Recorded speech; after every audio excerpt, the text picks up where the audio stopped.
Good evening, men, women, and non-binary peoples. This is Bronson's By Any Means Necessary fantasy football talk for, it's still September 15th, Thursday, September 15th, 2022. This will be my week 2 spikes and yikes at the wide receiver position. It turns out I didn't need to have any real big sense of urgency here because as I was going through the rankings, all the guys I kind of had on the fringe, like Joshua Palmer, Marcus Valdez-Scantling, Sky Moore, they're outside the top 30. It's just a really, really deep position. Wide receiver is so deep. You should have plenty of better options than all those guys this week. But if somehow you don't, I do like Joshua Palmer the most out of all of those guys. So I know it's too late for you to do anything about that. I apologize for that. But hopefully, you have plenty of better options and you don't need to play any of those guys. The guys that you are going to play, like Mike Williams, obviously you're going to start him.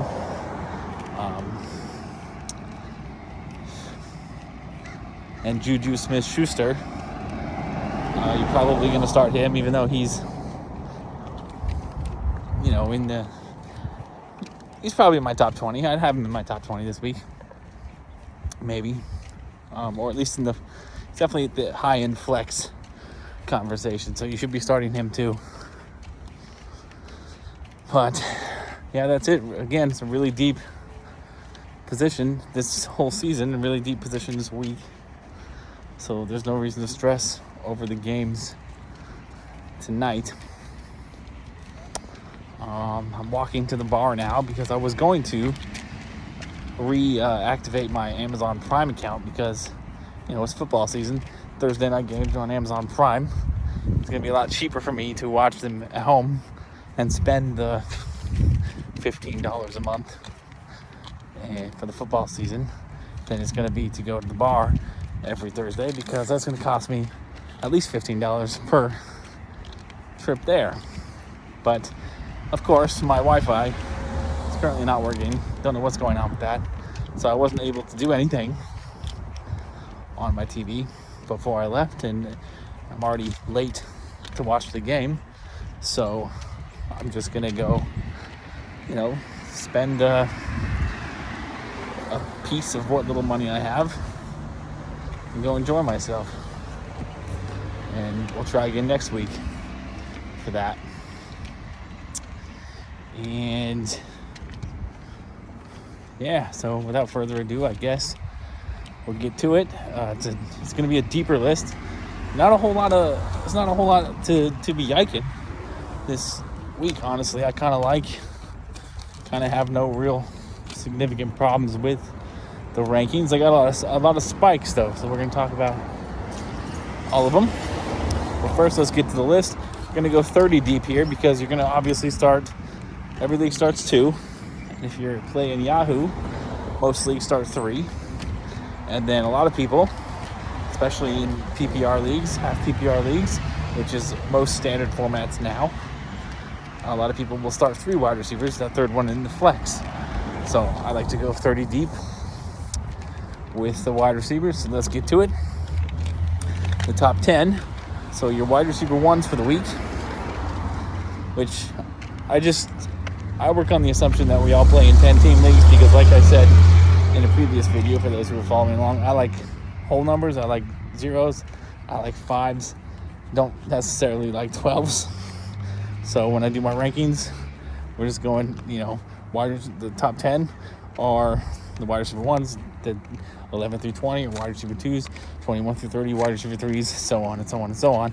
So I don't want to do top 12, 24, 36. That's just stupid to me. I don't like it. My brain don't like it. So we're not doing it that way. I'm not doing it that way. So your wide receiver ones for the week. Drum roll, please. I brought the list with me while I was walking so I could do this because I knew there's no way in hell I was going to remember all 30 of these guys in the accurate order. So we're going to do it. Number 1 wide receiver for the week is Cooper Kupp. No surprise there. He's coming off the triple crown of wide receivers last year. Number 2 is Justin Jefferson. Number 3, we've got Devontae Adams. Number 4, we've got Jamar Chase. And at 5, we got Stephon Diggs. So those are your alphas, your top 5. 6 through 10. This is where I start nitpicking a little bit. 6, we got Tyreek Hill. 7, we got Deebo Samuel. 8, we got Michael Pittman. 9, we got A.J. Brown. And 10, we got Mike Evans. So let's start my spikes and yikes here. 7, Deebo Samuel. And 7, he's a top 5 guy for me because he's going to be, as we saw at the end of last season and we saw in week 1, he's going to be the primary ball carrier for the 49ers, especially on the goal line and especially with Elijah Mitchell out. So not only is he going to get a lot of targets in the passing game, he's going to get a lot of touches out of the backfield as well. Deebo Samuel, in my opinion, is the number 1 fantasy weapon to own this year. I tried to get as many shares of Deebo as I could. He's a top 5 guy, probably a top 3 guy for me. Honestly, 7's way too low. I would have him up there. Kupp, I think. Kupp, Jefferson, I'd probably have Samuel ahead of Devontae and all those guys right now.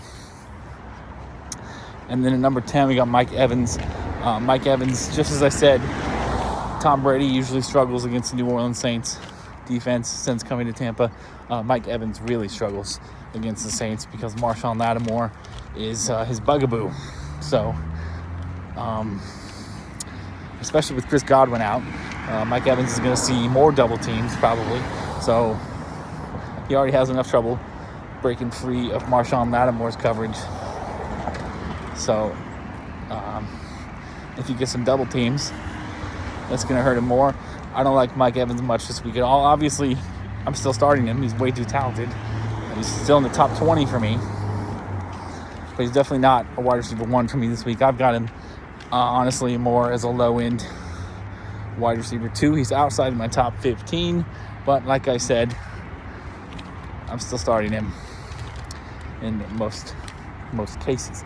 Now, 11 through 20, again, the top 5 of this range, the top 5 of the wide receiver 2 range, got no problems with. We got 11, Terry McLaurin. Even though, yes, he finished 6th on the Commanders in targets last week, that was a fluke.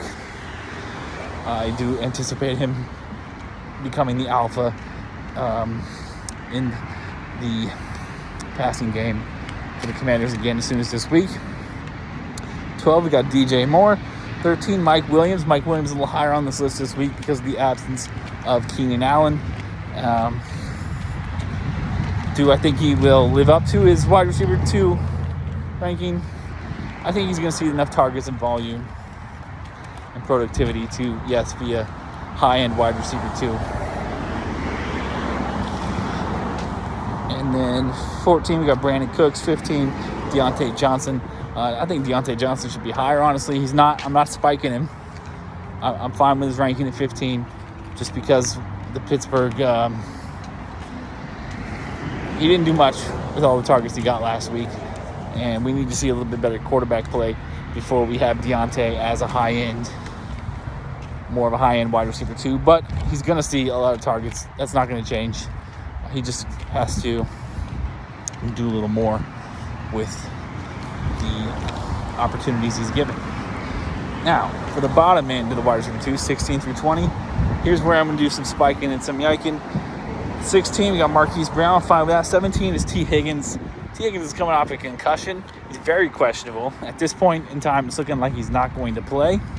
So obviously, he's out of my lineups completely. But let's just assume that he does play. He's not in my top 20. I don't like him this week. I would probably consider I don't even know if I'd have him in as a flex this week, honestly. I would probably just bench him entirely. He's outside my top 30. 17 is way too high for T. Higgins this week, in my opinion. 18, Amon-Ra St. Brown. Fine with that. 19, CeeDee Lamb. Low-end wide receiver 2. He definitely has the talent. and we'll see the volume to be a high-end wide receiver 2 or possibly a wide receiver 1. Everybody had him as a wide receiver 1 coming into the season. I was not buying that. We haven't seen enough production from CeeDee Lamb in the past to suggest that he's just going to be a wide receiver 1 this year. I know he's got the talent. Like I said, he's got the opportunity. But with the probably poor quarterback play in Dallas, they're going to be a little bit more run-heavy than they already are. So I think CeeDee Lamb being 19 for the week is pretty safe. No problems with that. 20, Gabe Davis of the Bills. I got him a little bit higher. I would probably put Gabe Davis up at about 16. I'd have him ahead of Marquise Brown, definitely ahead of T. Higgins, definitely ahead of CeeDee Lamb. I like Gabe Davis a lot this year. We saw the potential that Josh Allen to Gabe Davis connection has in week 1. And with all the attention that Stephon Diggs gets, Gabe Davis should have another big day this week. Definitely more of a high upside wide receiver 2 than a low end wide receiver 2 to me. Now, 21 through 30, these are your wide receiver 3s.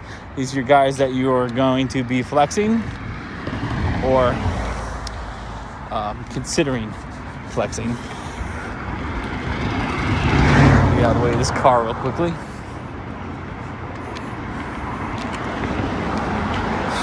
21. Another couple of... This one's where I'm going to be spiking and yiking a little more. I got 2 spikes and 2 yikes each.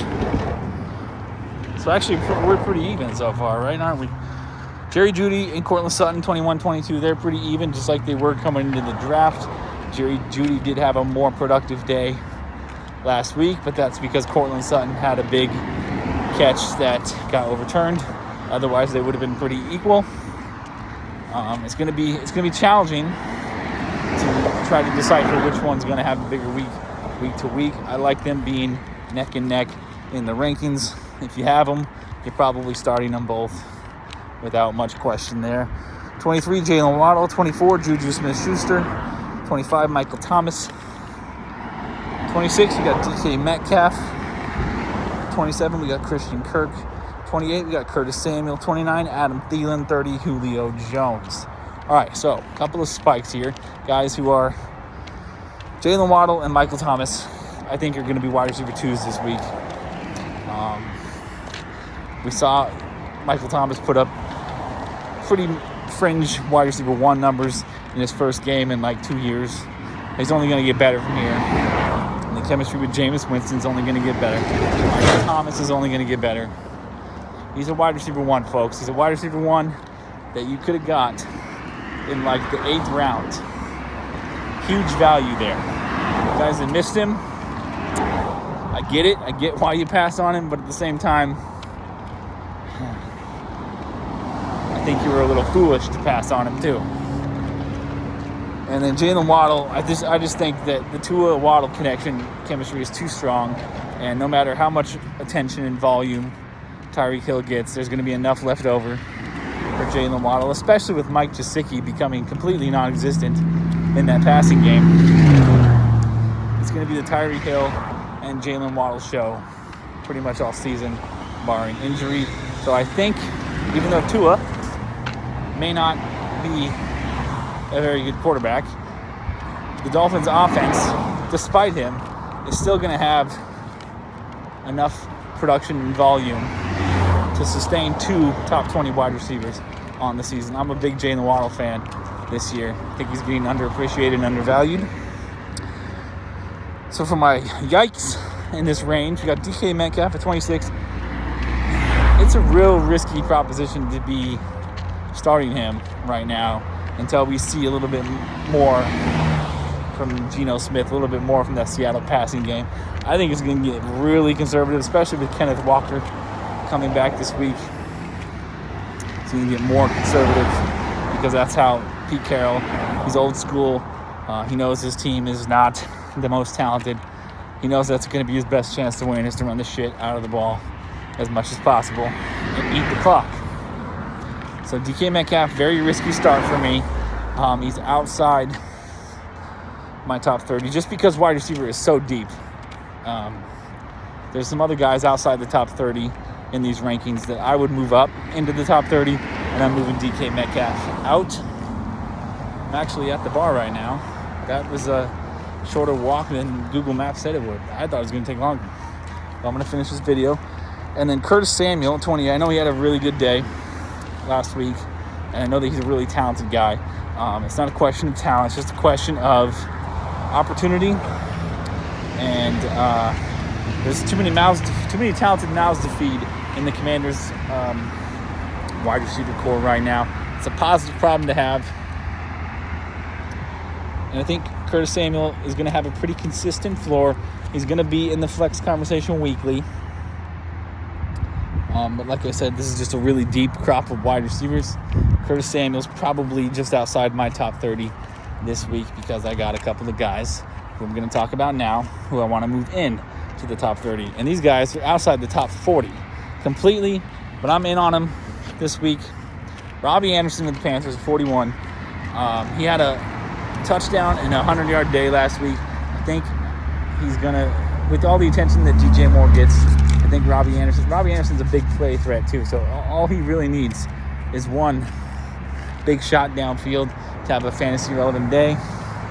And he's the kind of guy who usually makes good on those opportunities, usually scores on those catches. So he just needs one catch, have a fantasy relevant day, and to put him in the flex conversation. And I'm banking on him getting that one catch and scoring that one touchdown to make him relevant. And then next, way down at 49, Robert Woods. I know he had a pretty terrible week 1, and he still is recovering from that ACL injury. So I totally get it.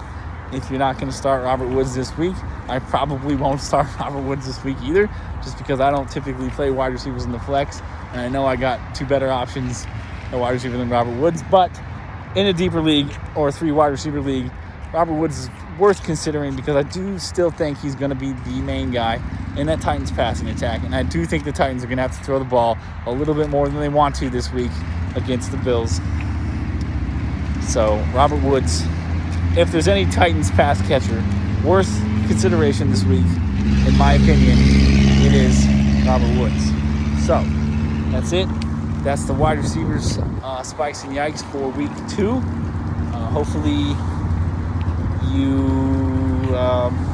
Hopefully this information is still useful to you. You didn't start 3 wide receivers in tonight's game.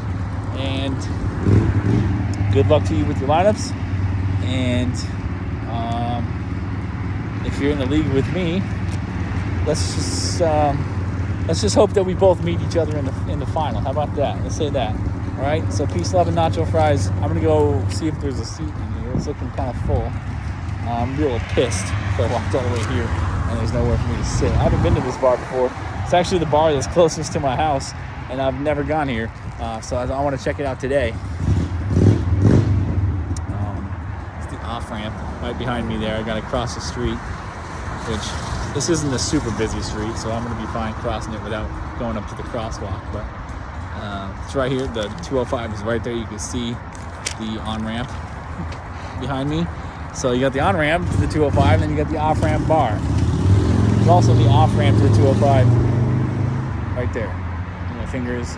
So that's coming off the 205 into this exit here. All right. Done rambling. It's time to watch some football. Let's go Chargers. But either way, I think this is going to be a damn entertaining game.